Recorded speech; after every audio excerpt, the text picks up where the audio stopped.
Salut, bienvenue pour cet épisode découverte Papatriarcat Plus.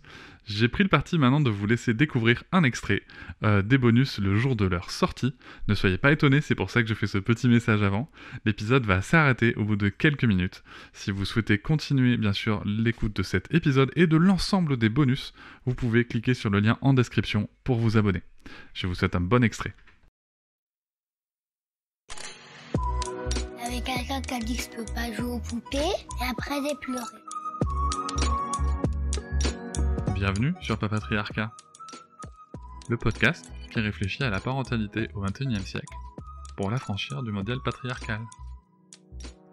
Bienvenue dans cet épisode bonus. Je tiens avant tout à vous remercier énormément, car si vous pouvez l'écouter, c'est que vous soutenez mon travail tous les mois, et c'est grâce à ce soutien, grâce à cette énergie et à vos écoutes que le projet Papatriarcat peut continuer, que ce soit en podcast ou sur d'autres supports. Et je vais maintenant vous laisser tranquillement découvrir ce contenu exclusif, et je vous souhaite une très bonne écoute. On se retrouve pour cet épisode bonus Papatriarcat Plus pour parler à nouveau du cas de Caroline Goldman. Pourquoi ? Parce qu'il s'est passé un truc auquel je ne m'attendais pas et auquel en fait pas grand monde sur le sujet s'attendait. C'est-à-dire qu'elle a été contredite. Attaquée, alors bien sûr à juste titre, on va voir. Alors pour une fois j'ai lu l'article avant, donc voilà. Mais elle a été attaquée par le Figaro, figurez-vous.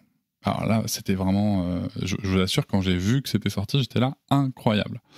Juste incroyable, c'est en tombé de sa chaise. Le Figaro, journal extrêmement conservateur, qui a encensé Caroline Goldman autant que faire se peut, qui a totalement modifié, même parfois, certaines de ses interviews. Je pense au débat avec Louise Junier, dont je connaissais le contenu original, et quand on lit l'article final, ça a été extrêmement modifié en faveur de Caroline Goldman. Donc voilà, donc avec autant de complaisance et de manipulation des propos, j'étais vraiment étonné qu'il y ait un article aussi cinglant sur Caroline Goldman. Donc je pense qu'on va rien apprendre là-dedans.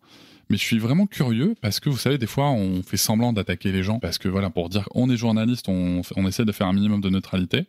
Lol, on va voir ce que ça en dit. Je pense que ça va être intéressant. Alors on y va. Ce qu'on peut noter quand même, c'est qu'il y a un changement de journaliste, puisque là c'est écrit par Tiffaine Honnet, qui est plutôt côté science chez le Figaro, et d'habitude les sujets autour de Caroline Goldman sont traités par Madeleine Métayer, qui est plutôt donc côté parentalité société, et qui a toujours été d'une très grande complaisance vis-à-vis de Caroline Goldman, donc... Est-ce que c'est juste un changement de journaliste ? Est-ce qu'à un moment donné, face aux inepties sorties, même le Figaro se dit quand même, est-ce qu'on doit continuer à valider toutes ces conneries ? Je ne sais pas, mais bon, on va y voir ce qu'ils en disent. Donc, titre, que reproche-t-on concrètement à Caroline Goldman ? Et voilà, c'est la fin de cet extrait. J'espère qu'il vous a plu. Si vous souhaitez en découvrir plus et découvrir aussi tous les épisodes bonus, mais aussi avoir accès aux épisodes un jour plus tôt et ne plus avoir ni pub ni sponsor, je vous invite à vous abonner à Papatriarcat Plus au lien en description du podcast. Je vous souhaite une très belle journée. Je vous remercie de m'avoir écouté. Je vous invite à vous abonner et nous pouvons aussi nous retrouver sur Facebook, Instagram et sur le blog papatriarcat.fr. À bientôt.